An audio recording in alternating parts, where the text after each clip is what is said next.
Hello, it's Kathy at Move It or Lose It podcast. We are really excited for this holiday season. Our team and you guys have picked your favorites for 2024. So enjoy the holiday season, listening to some and seeing some that you may have missed this year.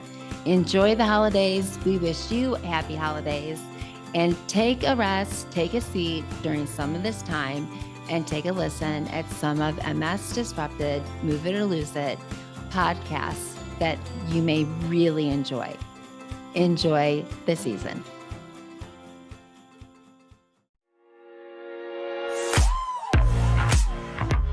Hello, I am your host, Kathy Chester, and welcome to the Move It or Lose It podcast, a podcast about all things that move the mind, body, and soul. The Move It or Lose It podcast is for information, awareness, and inspirational purposes only. I am not a doctor, and I don't even play one on TV. So please consult your doctor before making any medical decisions. The views expressed by advertisers, guests, or contributors are their opinions and not necessarily the views of the Move It or Lose It podcast. Do you know anyone that is struggling with walking or any spasticity in their body? I know that I do with multiple sclerosis and many people that I love.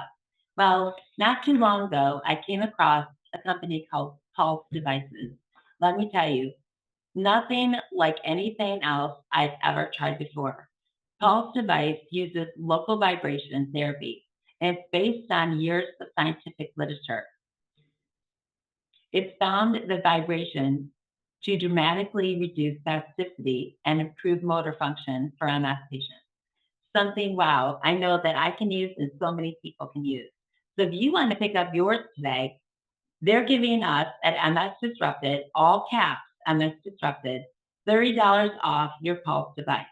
Go grab it, see how you like it. Make sure that you use the coupon, and don't forget, they are a great company. If you do not like the product, they will take it back with a full refund.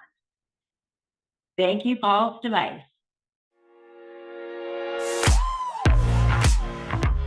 Hello, I am your host, Kathy Chester, and welcome to the Move It or Lose It podcast, a podcast about all things that move the mind, body, and soul. The Move It or Lose It podcast is for information, awareness, and inspirational purposes only.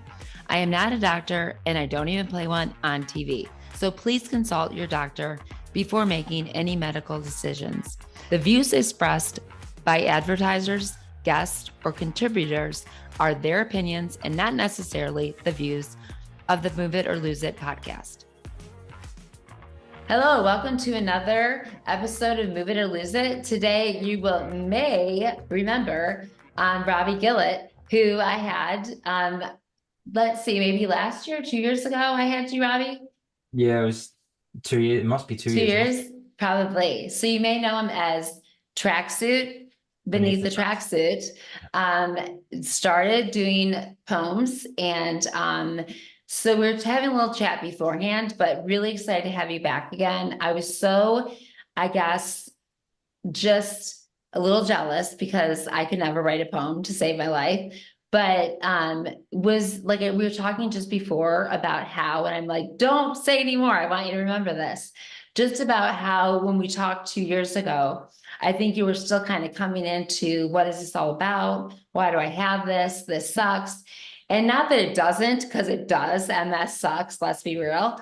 But it's like you kind of come into your own, and you just seem more at peace, more knowing who you are. Well, and you were talking to me about that. Do you remember? I think when I was first diagnosed, it was really difficult. And when I first started writing, it was really difficult because all of the symptoms, like all of the bigger symptoms and the progression was all really fresh. And I think as the last 2-3 years, as I've been writing, I feel like it's become a stage of acceptance for me as well. Mm-hmm. It's sort of, I accept that I have the disease, but I don't accept what it does to me because cool, it's not cool. But I think I've become at a state as where I am is where I am. And I'm living as best as I can, as best as I can. Does that make sense? Yeah, absolutely. I think there is, this like dance you got to do with it. You know, I Yeah. remember when I was first diagnosed, going to the track and trying to run it out and thinking like, I'm going to beat it out. I'm not, this is unacceptable. And then there's this, you know, I think through the years, there's a grieving time, you know, you grieve Yeah. things that you lose, but there's also a time of acceptance that you have to do through the years of like, you know, this visitor that you didn't ask to come over is now here and living with you. And there's got to be some kind of synchronized thing that you have a relationship with this stupid disease that's not leaving, that you work together to have a life that works.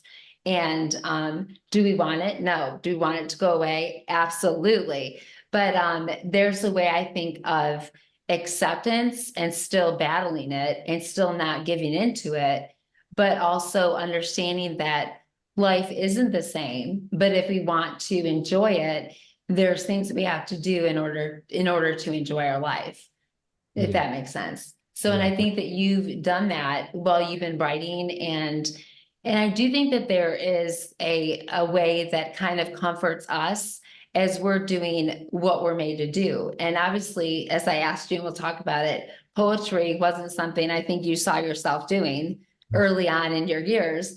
No. I never thought I'd be doing the stuff I'm doing. I always loved movement. I was always athletic. I didn't think that I'd be running an MS gym. I didn't think I'd be doing that stuff, but would I give it up now? Absolutely not. And it's Yeah. just, you don't know where life's going to take you.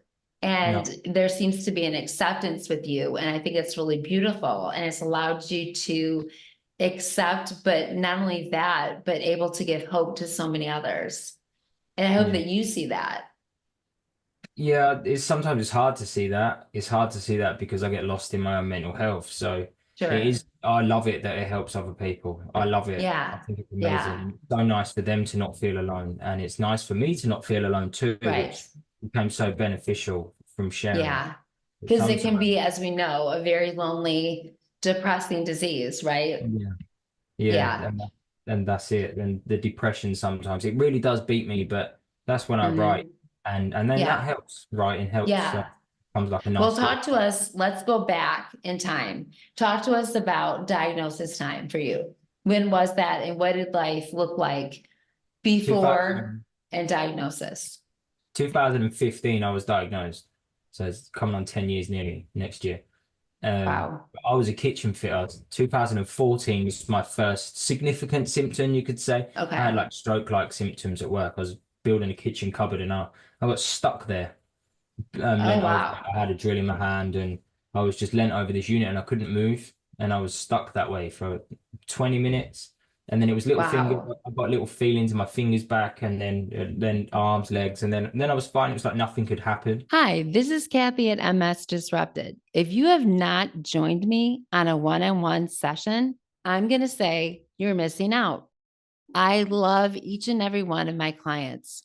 To do MS Disrupted workout is something that I've trained for many years. And I'm not talking just multiple sclerosis, but many other autoimmune diseases, and also stroke patients and patients that have had head injuries.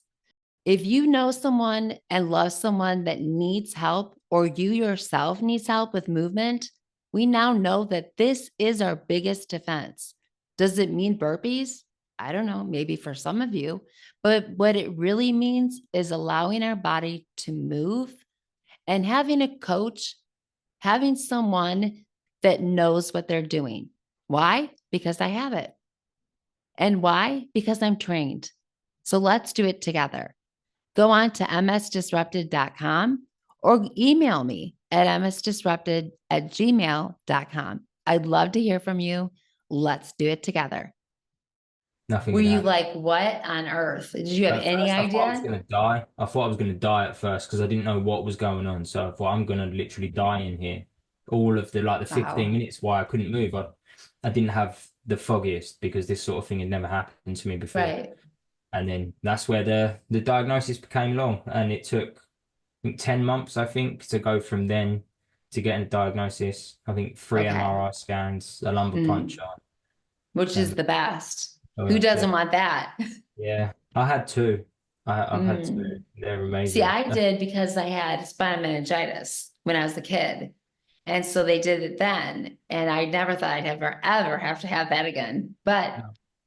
Yeah, they're so brilliant. then you found out you had this disease. Did you know anyone in your family, anyone who had it? My next door neighbor's daughter had it. We were the Oh, same age and went to school together. And then I had another friend who also had it that I went to school with too. So we okay. knew each other, but not knew each other well as we'd grown up. But yeah, so I knew people that had had it. But it automatically still scares you because you don't know what's to Right. come. And then Absolutely. the more you investigate, it's scary when you're investigating it. Yeah, But again, everyone's different and it affects everyone different. for And sure. that's the Now, beauty did of you it. stay close to the people that you knew had it? Have you No, been able to? Okay. no. Oh, I talk to them now briefly, like, Uh, but we were never close, as in close, close. But yeah, I speak to them occasionally on social media. yeah, Um, sure. but yeah, but yeah, no, Interesting. I moved across country, Okay, um, so where are they located? back where I used to live before in Essex, on the other side of the country. Okay. And then I moved over here, and And where are then you now? in Cornwall, in the southwest of the UK. Yeah. And like, help me. Yeah, in the southwest of the UK, and Okay.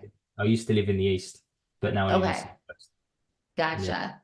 yeah. So I Okay. moved So here. then My how parents. long ago did you move there? I moved here in 2015, straight after I was Okay. diagnosed. Oh, Straight after. wow. Okay. Was Yeah, that just specifically so you could have like that, like your parents are there? Okay. yeah, So you could have like you need some support when you get this. You yeah, can't be like, I'm on my own. I've got yeah, this. So you do need some support.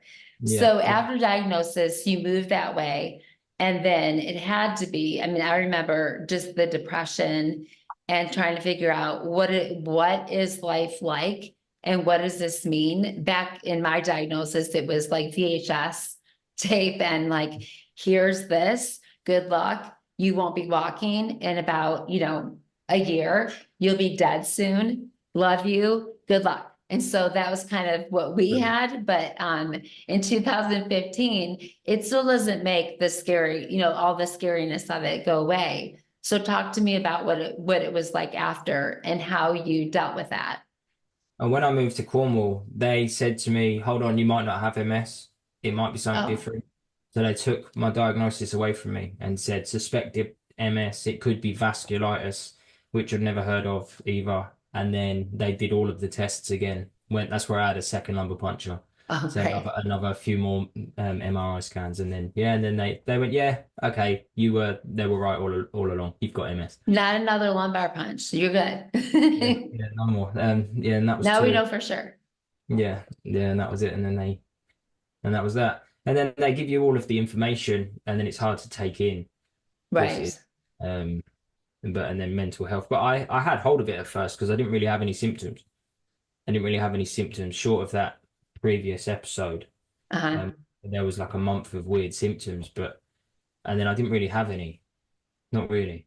And then Okay. I had the occasional relapse. My eyes Mhm.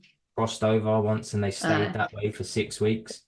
So okay. now I have to wear an eye patch sometimes because of the So like resi more optic neuritis or more like double vision kind of yeah, stuff? double vision. Yeah, it was Okay. double vision. So Okay. now when I overheat, I have to wear an eye patch Yes. because my vision crosses.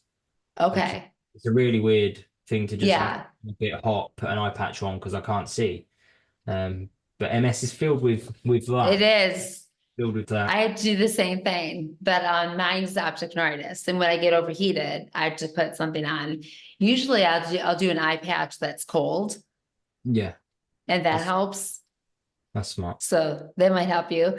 But Yeah, that is, for some reason, I've had it for actually since the time I was diagnosed and it's yeah, never gone away. So it's kind of, I'm in some book for it because it's painful, which is odd, and it's never ever gone away. So I've never had vision in that eye since. So I'm just an overachiever. So then you get that happening. And so what made you decide I'm going to just start writing? after my last relapse, say my last relapse. I'm sure I've had some since then, but since my last significant relapse that put me with dropped foot, and serious mobility issues, a slight stammer. Occasionally it comes and goes, and then lots of other fantastic issues that come, and they called it a catastrophic relapse because I lit up like a Christmas tree. The brain scan did when they did that. Yeah. So I had all of these new symptoms come, which put me with dropped foot, significantly weaker legs, and I get a bit of a speech impediment. Right. I get claw hand, which is fantastic in my left hand. I'll get that quite a lot. It's annoying. Okay. And then after that, because I felt a significant loss to myself, and then obviously depression sits in with that. I've got to give up work. I've got to change jobs. I've got to change what I do because I couldn't be a builder anymore. I couldn't do this. Couldn't do this anymore. So I had to change significantly what I did, and I was at a loss. What do I do? What do I do? Right. And I'm broken and depressed, and a thought diary. I was seeing a counselor, and he said a thought diary. Do a thought diary, and I wasn't very good at that. It was on Monday. Do you think that that's harder for, hold on one second, for men to do than women?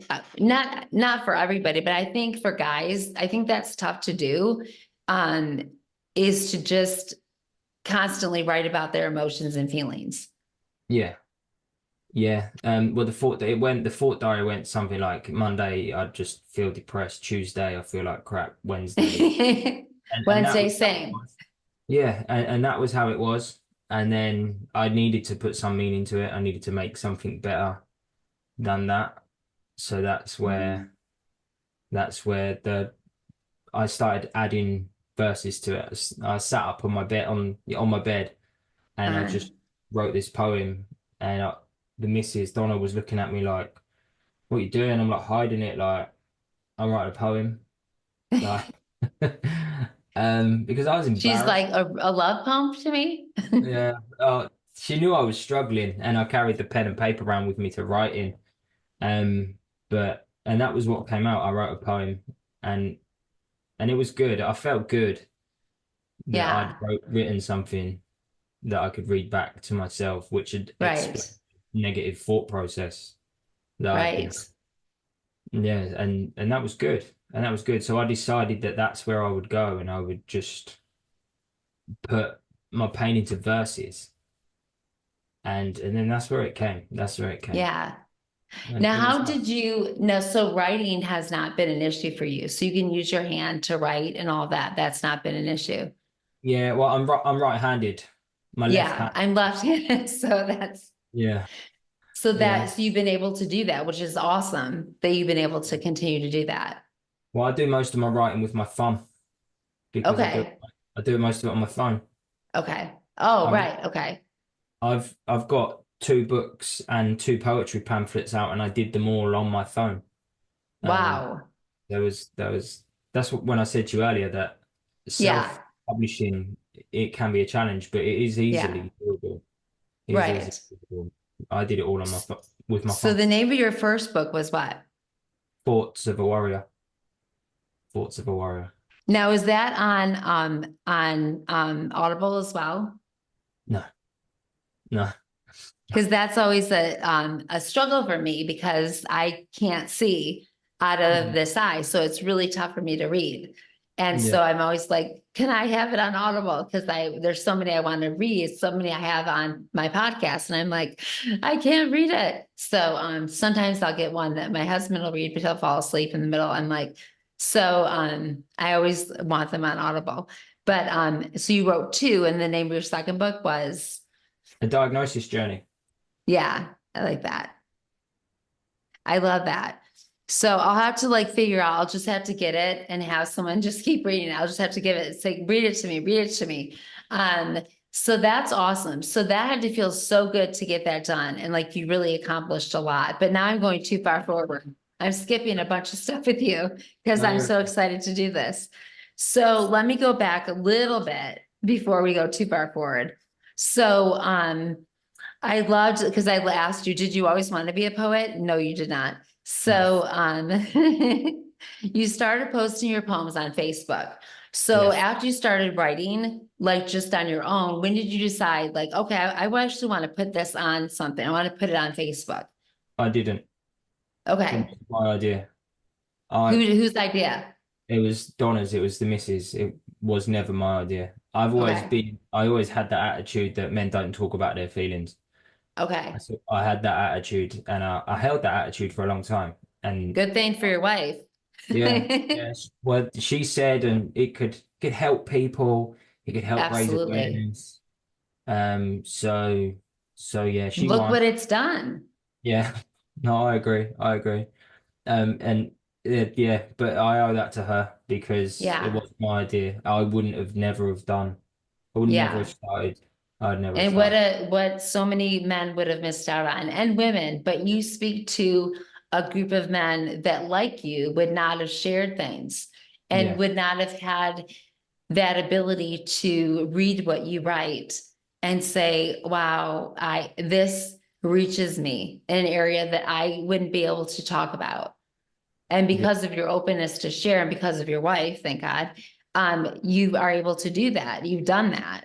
And so after that and getting it out, and then you decide to be a rap star after that. So then all of a sudden I see you and you're rapping your poems. I'm like, wow, now he's rapping. So you did your poems, you started putting them out, and then your Facebook blew up. So now how many followers do you have following eight you on Facebook? 8,500 on Facebook. That's So insane because I'm like, whoo, I've got like, so, I mean, Facebook was just never, I went right into Instagram and all that. And I never really got into Facebook till recently and till my people that are working with me are like, you've got to get your Facebook going. Like when did you stop doing Facebook? I'm like, I don't know, 10 years ago. And so I'm building that up. So I looked at yours. I'm like, wow, I better get going. So, I mean, mine's you've the done opposite. something I beautiful never on did that. Instagram. I never did Instagram until No, like year or something. I never did Instagram, but I think yeah, Facebook was easy for me. It was just easy to right. create, and so it was I easier. wonder if it's different in your location, if that's just a bigger grab where you I'm are. not sure. I think everybody's got Instagram. I feel a bit old on that one. No, I'm way behind. I'm way Yeah, behind. well, I don't know. I mean, you're doing really well. So obviously you're doing something right. So you use YouTube as a platform, but you use Facebook, YouTube. What are some of the other Instagram, things you use? Instagram, you're TikTok, on, no, LinkedIn, but you're what? LinkedIn, LinkedIn and Spotify, Spotify, Amazon, iTunes. Amazon. So yeah, iTunes. So now you're on YouTube and you can hear your poetry, your rapping. So are you gonna do a little bit for me today? Uh, I didn't prepare nothing, but I can read something for you. Oh, come on, give me a little rap one. I have I haven't because it doesn't come out like a rap. So it's not rapping It per se. sounds like rapping to me. I'm a little white girl. I don't know. Okay, let me find this.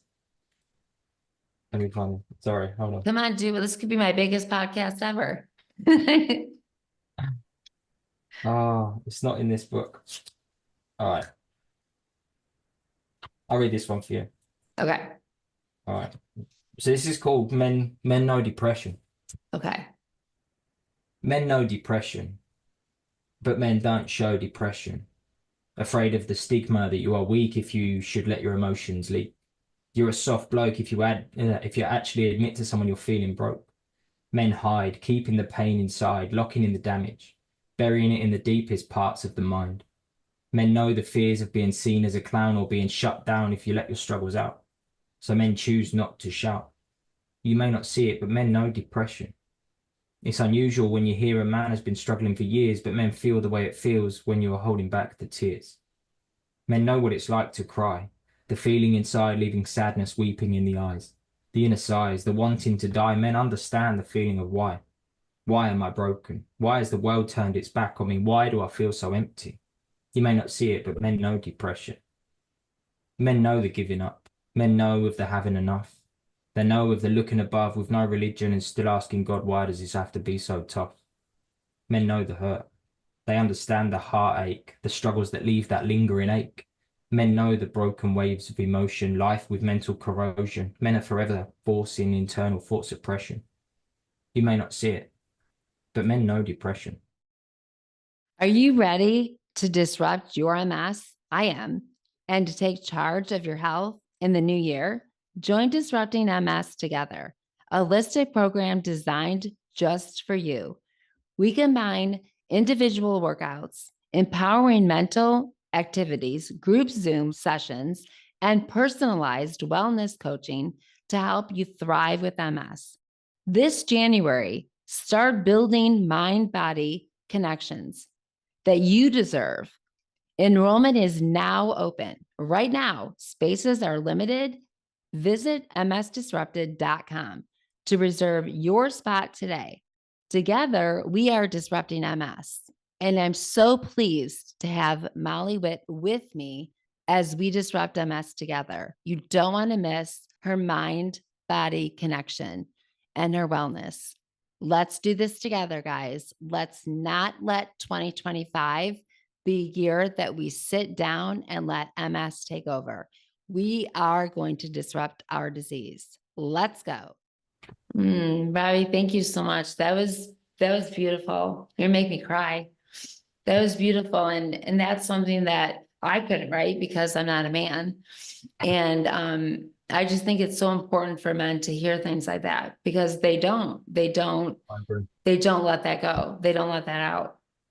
I saw a man with a t-shirt on and it said, boys get sad too.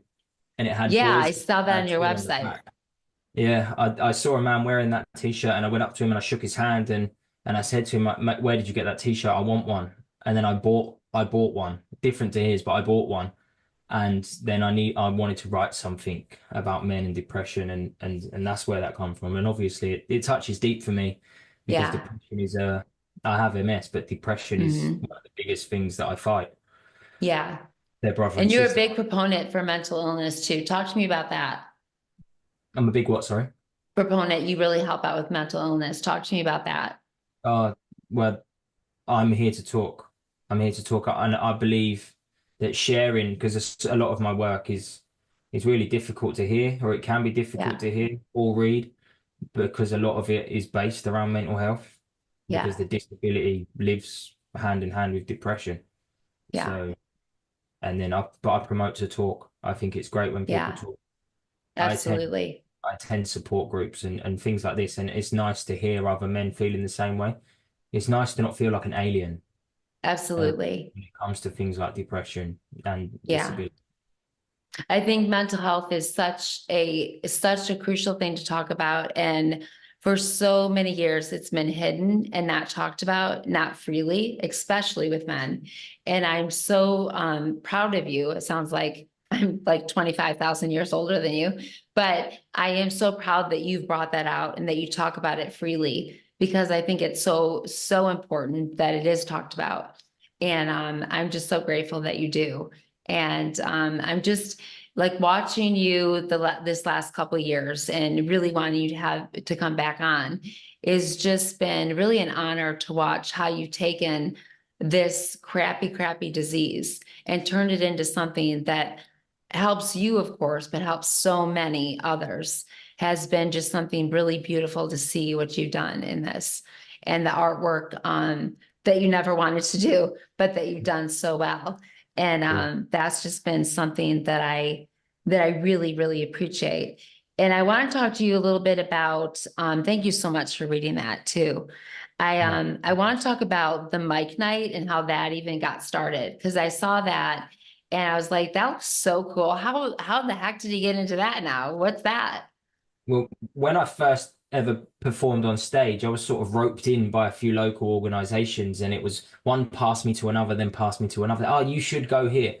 You're a poet. So I went to an open mic night and I read 2 years ago. And so that was where I first started performing poetry. And then 6 months ago. The lady that was running the spoken word poetry nights there had to step down. And they Okay. said to me, like, Robbie, like, this is going to stop. Would you like to become the new host for it? So I said, okay, okay. And they said, you can rebrand it. She said, it's all yours. And so, and they gave me the position. This is yours. You carry on. So Yeah. we created Bring Your Verses. So other people could then come and share their work. And we got notebooks, Bring Your Verses. Oh, I love that's so cool. Yeah, they're on So Amazon. people just come in with verses and then you just kind of put it together? Or No, do they come up and read it? we have a stage and they can come up and share what they've been writing, and it's brilliant. And That's awesome. we get people come from all over Cornwall, well, the southwest, and they come and read their poetry on stage to a crowd And how often is it? every month, once a month. That's really cool. Yeah, once a So month. I think that's it's got to quite be something you straightforward. enjoy. So Yeah. what about, talk to me about the nights, because I have one too, and I'm set up to do something and all of a sudden I'm like, I'm so tired. The fatigue sets in. What do you do when that happens? Well, I have backup. I have Good. backup. I've just taken on somebody that can run the show with me, and Hmm. I have a seat on stage, so I don't have to get up and down to present anybody. Smart. And I have a guy there, the barman, and they help. I said to them when I started that I might need some significant adjustments to what, Right. and they were completely over the moon with it. Yeah, they were like, Good. of course, of course, of course. And they made it very accessible, and they've made it very helpful for me, and they've That's made it so awesome. it's very simple. I can, if I wanted to, I could sit in one chair and not move the whole 3 hours of the event. Wow. And so they've made it very accessible for me. That's That's great. into Bodmin. They've been a great support for me there. That's great. Sometimes you can ask for that, then all of a sudden you're treated like somehow you have no memory, you're not human. And I've had both experiences where I've asked for help and the place has been great and they've been so supportive.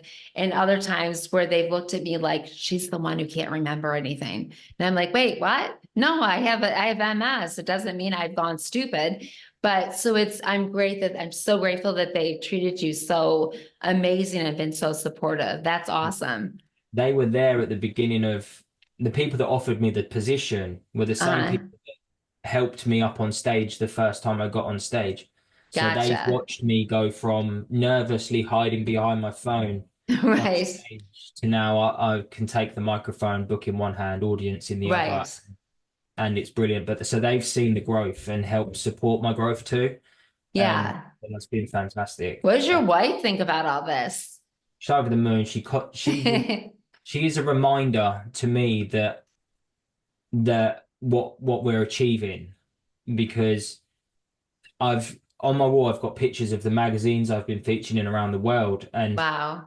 when the mental health sits in and it sits there and it tells me I'm a loser Yeah.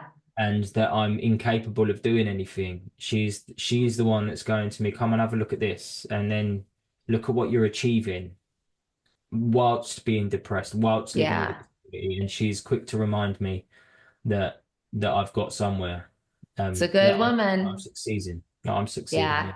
I'm gonna have to have you both on because I like to do like once a year where I love when it's the spouses and the spouse is the caregiver and how different that is when we're married and like my husband is. And it's a very different thing when it's rather than a friend or a parent, when it's your spouse and you're married and you're trying to be married and you're sick and it's like, okay, I'm not the patient. I still want to be that sexy person to you and be a spouse, not a patient. So Mm. it's a tricky thing. It's different. I like to do that once a year with different guests. And it's just really a neat, it's something different that we share together when it's a spouse than when it's a friend or something different than that. So tell your wife I said thank you very, very much for all she does. Um, okay, so moving on from there, I wanted to ask you, you've done so much, you've offered so much, you've given so much of you, and what next? Where are you going from here?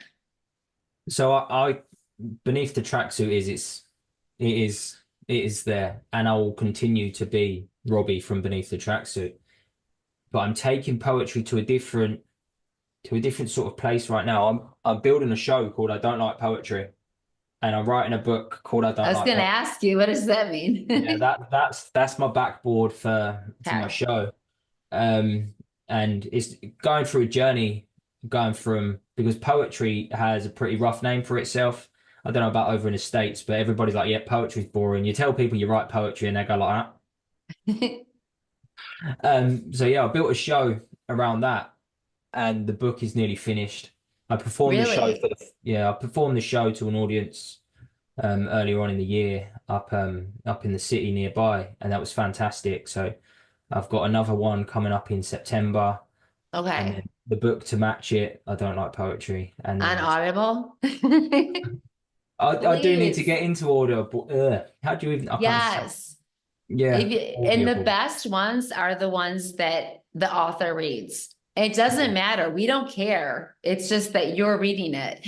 And yeah, it's so important. The worst is when we put it on and it's somebody that is like, whose voice is that? Because yeah. we want to hear you guys. And it's just, it's so great because we want to be in it. And we're like, but we can't read it. So it is, it's beautiful. I had someone that has a book out. She's like, I'll just read it. I'll read it and then I'll send it to you. I'm like, that's so much work. Don't do that. But it is. I would really love to read that. So when you do this, when you do that, you're gonna do it as a book and you're doing it as a player. How are you doing it? So if you was to see a stand-up comedian, Yeah, so you're doing it that way. a one man show, it just Okay, be. and will that be visible for us to see as well? Yeah, I'll try and film it. So I'll get it recorded somewhere and then Yay. somewhere, because So I think then the things that you have up on YouTube, like we talked about, those are like we can hear those, but not see them. Will there be a way that you see moving forward, like stuff that you're doing on YouTube will be visible? there is videos of me on YouTube, but anything that's on YouTube has already been on Facebook. So if you haven't got Facebook and you've got YouTube, Yeah, then you're not missing out. There is videos of me reading poetry, but I yeah, don't do it too often.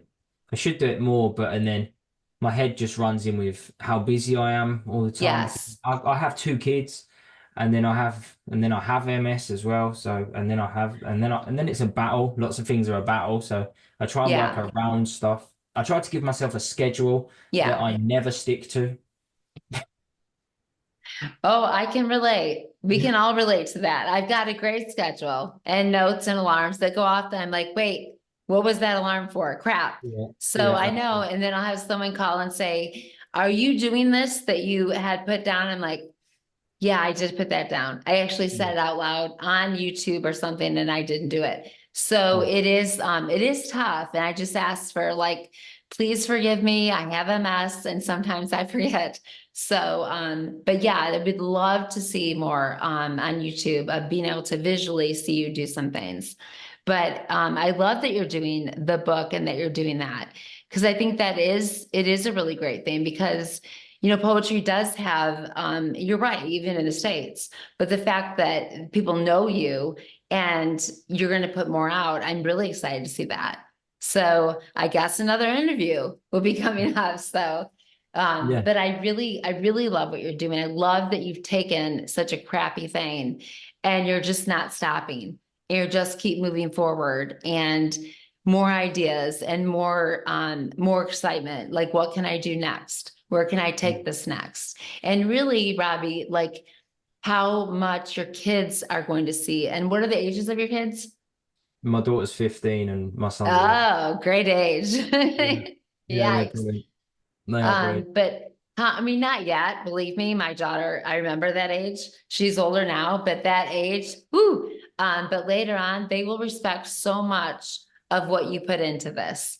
And I just did a podcast a little bit ago with my daughter who just had a baby. And it's funny because long ago, they knew little. I hid a lot because we didn't talk about it back then. And she never knew. I hid my bad days. I hid, anything that was going on. And they're going to have so much respect for all that you've done. And when my kids now tell me, those things, it means so much to me that, the respect they have for what I do. And I can just tell you that that's going to mean so much to you, that even if they don't express it now because they're not at that age that they express a lot, but they're really it's gonna mean so much to them that you do so much for this disease. So I applaud you for that. No, thank you. Thank you. Absolutely. And Robbie, it's always an honor I've been watching, keeping an eye on you, and it's just been an honor to watch what you're doing with this disease. And I'm blessed to know you. And it's been great to see what you've done. It's And likewise. We're in this together. And absolutely. I love that about our community. We all stick together and we're all there for one another. I think it's absolutely brilliant. I always say that's my favorite thing about this MS community is that, and people say that a lot to me, is I don't know what it is about the MS community, but we are a very close-knit community that will drop something for, like I said, my client, my patient was like on their way to the thing. And I was like, what do I need to do? Get a plane ticket? Yeah. It's that feeling of I'll do anything for you. It's that tenderness that we have in our community that I love. So, so now my last question, Robbie, and then you can say whatever you want to after that. If you run into people all day and running into a newly diagnosed patient and you have one thing to say to them, what is it that you say? Don't be scared to reach out. Don't be scared to reach out because we just said that our community is brilliant. That our community is brilliant. You will hit pockets of negativity somewhere, but the majority of it, like I've got a support group, you've got a support group, and there's lots of support. There's lots of support out there. You speak to people daily. I speak to people daily. Many people that are in a similar position to what we are speak to people daily in help and support, or have a form of a group where we help and support one another. And for me, it's reach out. Don't be scared to reach out, because when I started reaching out, it opened up a whole new world for me. I was stuck in my little corner. I knew of people that had MS, but when I started reaching out, like I'm good friends with Matthew Price. I phoned him up the other day I live in my corner of Cornwall and he lives in Nashville in America. And I just phoned him up on WhatsApp. So, hi mate, how you doing? And then I've got my friend Adam St. George. He's a painter. And I've just phoned him, Instagram him, and we would never have met. And we're good friends. Yeah. But that's from reaching out with MS. 100%. Like when I go to a different state, I can go see someone. And it's like, now we're like physically together. And that I think is such a cool thing. It's like, and my husband and I are going somewhere. I'm like, wait, I know this person that lives, that has MS. And it's as I've grown with, with the MS and with the podcast and like you said, reaching out and doing things, it's like, oh, I'm here and this person, I can see them. And it's such a great feeling to not just know them on, on our different, whether it's TikTok, Instagram, YouTube, but to be able to reach out and hold them and say, oh my gosh, now I know you this close. It's such an amazing thing to have this community that we never wanted, but now we do. And so it is a beautiful community. So again, Robbie, anything else that you want to share about any upcoming things that you want anybody to know about? My book comes out. It should be out in September. My next book in September. So then awesome. We'll look forward to it. It's free. Okay, awesome. Well, Robbie, again, it's always an honor to have you, and I can't wait to interview you again and see what's next time. Want your wife on with us though. So I want to meet her. And I'm really blessed to know you and to see what you're doing. I'm so grateful for all that you're doing for our community. And it's just been great to have you. So stay on for a second, guys. I hope you enjoyed this and I hope you got a lot from this. Look forward to his book coming out. And at the bottom of the show notes, I'll have ways that you can get a hold of Robbie. So I've got the stuff that you wrote down. Any other ways, I put down what you sent me, the email, social media, website. And so I've got your what? Website. You don't have a website, then you No. did, okay, you put that down. Okay, so you can get Beneath the Tracksuit anywhere. So where is the best place to get a hold of you? Facebook. Facebook, okay. So Facebook, so that's where you can get a hold of him. I'll have that in the bottom of the show notes. And of course, his book will be out in September, which I'll be sure to mention as well. So thank you, Robbie, so much. And don't forget to like and subscribe. And I can't wait to see you guys again next week on Move It or Lose It. Have a great day, guys. Hold up. Well, thank you so much for joining us today on Move It or Lose It podcast, where you can again find us every Tuesday and also wherever you like your podcast, whether it's Apple, Spotify, Stitcher. Join us on that. And we can't wait to see you again. We're going to have a lot of exciting guests and working together. And as always, you'll hear us say at the end of every podcast, we are stronger together. So let's do it. Let's become stronger together. Have a great day.